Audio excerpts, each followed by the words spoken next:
Good day sa inyong lahat mga boss, idol.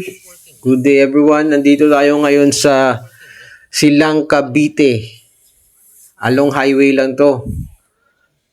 Along highway ng Silang Cavite, Aguinaldo Highway. Dito share ko sa inyo yung murang-murang bilihan ng mga baka.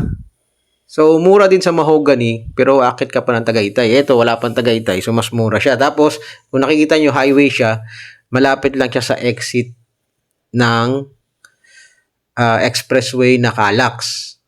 Okay? So, Calax, tapos Aguinaldo Highway, Cavite, Silang. Papuntang Tagaytay ito, pero Cavite pa ho ito. So, hindi pa abot ng city proper na may daanan shortcut papuntang Silang. So, malapit lang to sa may SM Dasma.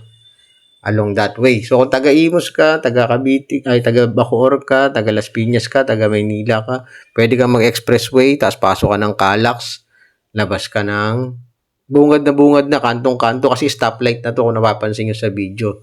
So, murang-mura dito ng 40 to 50 pesos more or less ang madi-discount nyo every kilo ng baka.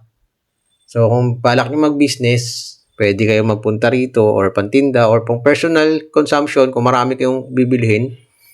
So, at least makakatipid na kayo ng 200 to 250 kung 5 to 5 kilos almost ang bibili nyo na baka kung may handaan.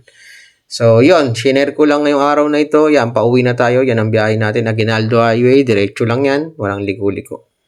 Yan mga boss, saan nakatulong sa ito? Murang-murang bilihan ng baka sa Cavite area, Aguinaldo Highway. Maraming salamat. Ingat kayo. Thank you and God bless. Take care.